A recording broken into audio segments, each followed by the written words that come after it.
কেউ তোমার হাত ধরে তোমাকে এই খারাপ অবস্থা থেকে তুলে নিয়ে আসবে না। তোমাকে নর্দমায় ফেলে দেওয়ার জন্য, তোমার জীবনে সর্বনাশ করার জন্য, তোমার পকেটের টাকাকে উড়িয়ে দেওয়ার জন্য তুমি অনেক মানুষ পাবে, অনেক বন্ধু বান্ধব পাবে, কিন্তু তুমি কখনোই পাবে না একটা আদর্শ মানুষ যাকে তুমি অনুসরণ করে বা বন্ধুত্ব তৈরি করে তার হাত ধরে উঠে আসবে। তোমার জীবন তোমার জীবনটাকে তোমাকেই তৈরি করতে হবে। সত্যি যদি নিজেকে বদলাতে চাও, স্কিপ না করে ভিডিওটি সম্পূর্ণ শোনো। আমি আমার জীবনের উপলব্ধি নিয়েই তোমাদের সঙ্গে কথাগুলো বলি, কারণ আমি চাই প্রত্যেকটা মানুষ যে সকালটা তুমি কালকে দেখবে সেটাকে তুমি দেখে এসছি, সেই জায়গাটা পার করে এসছি। কোথায় কোথায় ত্রুটি অ্যাকসেপ্ট করো, প্রথমে নিজেকে অ্যাকসেপ্ট করো যে আমি কি পারি না।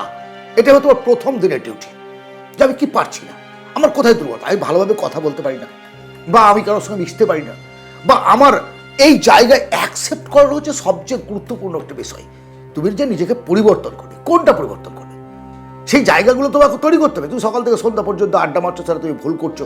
তুমি ইংরেজিতে কথা বলতে পারছো না, বাংলায় কথা বলতে পারছো না, তুমি ভালোভাবে ক্যামেরার সামনে বসতে পারছো না, তুমি বন্ধুদের সঙ্গে মিশতে পারছো না। সমস্ত দুর্বলতাগুলোকে একটা ডায়েরির মধ্যে লিখে ফেলো। একটা কথা কি জানো, সকলকে মিথ্যে বলা যায়, কিন্তু নিজেকে মিথ্যে বলা যায় না। নিজের কাছে পরিষ্কার হও। সেকেন্ডে তোমার ডিউটি হচ্ছে একটা খারাপ অভ্যেস, ব্যাড হ্যাবিট পরিবর্তন করা। সেটা হতে পারে পর্ন দেখা। এই সময়টা তাই তো, সারাদিন রিল ঘাটছো, মোবাইল ঘাটছো। মোবাইল দেখা খারাপ নয়, কিন্তু কিভাবে বিজ্ঞানটাকে অপব্যবহার করছি আমরা নিশ্চয়ই বুঝতে পারছো। সকাল থেকে সন্ধ্যা পর্যন্ত রিল ঘাটছো। যদি বিশ্বাস না হয় এই মুহূর্তে ফোনে যাও, সেটিংসে গিয়ে দেখো যে কতক্ষণ তুমি ফোনের মধ্যে আছো। আর কি দেখছো? বিভিন্ন সুন্দরী মহিলা, পুরুষ ইত্যাদি ইত্যাদি নিয়ে বাথরুমে ছুটছো। No masturbation. আমি বলছি না মাস্টারবেশন খারাপ, মাস্টারবেশন ভালো, এই বিষয়ে আমি কোনো কথা কিন্তু বলছি না। কিন্তু আমার কথা হচ্ছে 7 দিনের জন্য স্টপ করে দাও। 7 দিনের জন্য, অনলি 7 ডেজ কোনো রকম পর্ন সাইট যাবে না, কোনো রকম খারাপ কিছু দেখবে না, খারাপ কিছু শুনবে না, খারাপ আলোচনা করবে না, খারাপ বই পড়বে না। এবং এই 7 দিনে তোমার যতগুলো বদ অভ্যাস আছে তার লিস্টটা তৈরি করে একটা অন্তত বাদ দাও সেকেন্ডেতে। এই সেকেন্ডেতে তোমাকে বাদ দিতে হবে, অবশ্যই বাদ দিতে হবে।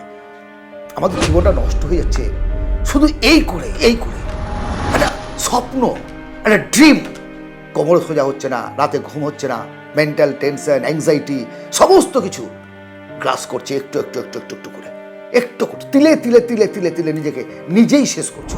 আচ্ছা বলো তো, তোমার জীবনের যুদ্ধটা কে জয় করবে? তুমি তো। তাহলে তুমি মেন্টালি স্ট্রং নাও, শরীরের দিক থেকে তুমি ফিট নাও, তাহলে তুমি কীভাবে এগিয়ে যাবে? তাহলে শক্তিশালী একটা মানসিকতা এবং শরীর তৈরি করতে গেলে কী করতে হবে তুমি জানো। তুমি এক্ষুনি আমাকে বলবে সকাল সকাল ঘুম থেকে উঠতে হবে, ব্যায়াম করতে হবে, যোগা করতে হবে, মেডিটেশন করতে হবে। তুমি কিন্তু জানো, তুমি যাও না তো নাও, তুমি মূর্খও নাও। তুমি যদি মূর্খ হতে, তুমি যদি না বুঝতে, তুমি যদি নিজেকে না চিনতে, তাহলে পরে তুমি আমার ভিডিও দেখতে না। কোনো গরু, কোনো ছাগল, কোনো কুকুর কিন্তু ক্লিক করে আমার এই ভিডিওটা কিন্তু দেখছে না, ক্লিক করে কেউ দেখছে না। মানুষ, তুমি মানুষ বলেই কিন্তু তুমি দেখছো। তুমি চাও নিজেকে পরিবর্তন করতে। তাহলে যখন তুমি জানো যে স্ট্রং করতে গেলে এইগুলো আমাকে করতে হবে, এটা তুমি 3য় দিনে শুরু করো।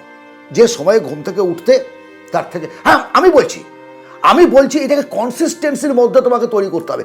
ভালো লাগছে না, ভালো লাগবে না, তারপরেও একটা সিস্টেম তোমাকে এগিয়ে নিয়ে যাবে।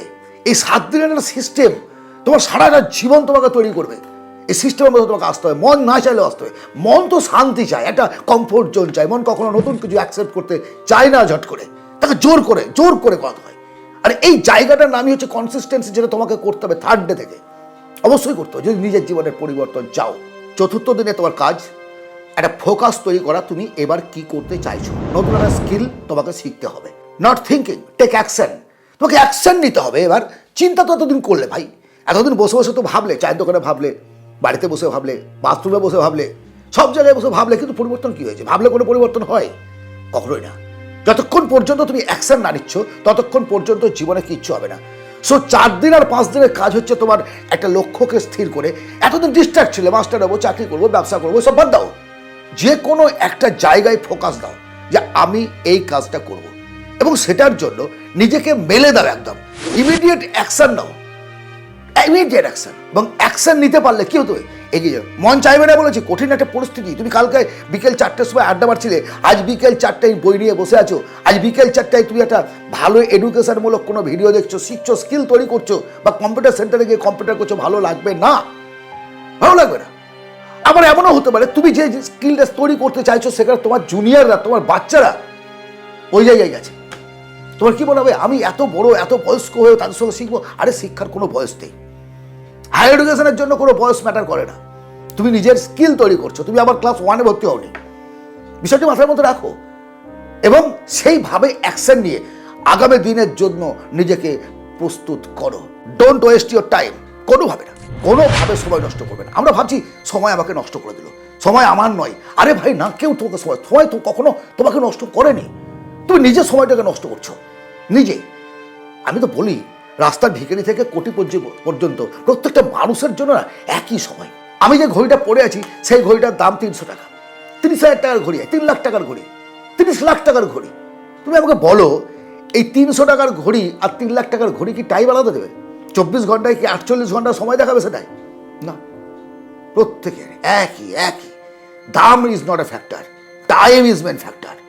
সো আজ থেকে কোনোভাবে টাইম নষ্ট করবে না। সেটা রিল দেখে হোক, ফালতু গসিপ করে হোক, খারাপ মানুষের সঙ্গে গল্প করে হোক, যে জায়গায় গেলে ডিমোটিভেট হবে তেমন জায়গায় গিয়ে হোক, নিজের টাইমটাকে অ্যাবজর্ব করে দেয়, শুষে নাও, টাইমটাকে কাজে লাগাও। ওই যে বলেছি অ্যাকশন এবং তার সঙ্গে সঙ্গে ড্রিম, ফোকাস, সময় সবকে একসঙ্গে রেখে কনসিস্টেন্সলি তোমাকে এগিয়ে যেতে হবে সামনের দিকে। এই 6টা দিনে তোমার যে ভয় ছিল সেটা অলরেডি কেটে গেছে। আমি নিশ্চিত তুমি যদি 6 দিন এইভাবে চলতে পারো তোমার ভয় থাকবে না। এইবার একটা ডিসিপ্লিন তৈরি করো। লাস্টলি 7 ডেজ, 7 দিনে মানুষের জীবন পরিবর্তন হয় না, কিন্তু 7 দিনের এই খোরাক তোমাকে সারা জীবন একটা আদর্শ মানুষ রূপে তৈরি করবে। একটা সিনেমার নায়ক, যে নায়কটাকে নিয়ে বিদ্রুপ করা হতো, আমি নাম বলছি না, তুমি জানো, তাহলে আজকাল তো সব রাজনীতির দুনিয়া, বুঝতে পারছো। আমি যদি এখন নাম বলে আপনি তাহলে ওর পক্ষে, এই পক্ষে, অমুক পক্ষে, সেই লোকটা একটা জায়গা থেকে উঠে এসে কোটি কোটি টাকার মালিক হয়ে একটা রাজ্যের মুখ্যমন্ত্রী হয়ে গেল, একজন নেতা, এবং নতুন একটা দল তৈরি করে। কিভাবে সম্ভব? কিভাবে? ফেয়ারলেস, অ্যাকশন, ফোকাস, সমস্ত কিছুকে একত্রিত করে সে এই জায়গায় গেছে। তুমি তোমার কাজ হলো সপ্তাহের ডিসিপ্লিনটাকে সুন্দর করে করো। সকাল থেকে সন্ধ্যে পর্যন্ত কি কি করবে, প্রতিদিন কি করবে, প্রতিদিনের রুটিন। আর এই প্রতিদিনের রুটিন কনসিস্টেন্সি রেখে তুমি আগামী দিনগুলো এগিয়ে যাও। আমি তোমাকে বলছি 7টা দিন এই অভ্যাসগুলো করে 8ম দিনে এসে তুমি আমাকে কমেন্ট করে যাবে যে তুমি নিজেকে পরিবর্তন করতে পেরেছো নাকি পারোনি। ভালো থেকো এবং আনন্দে থেকো। নিজেকে পরিবর্তন করো, নিজেকে মেলে ধরো। জীবনের, দেশের, দশের, পরিবারের মুখ উজ্জ্বল করো।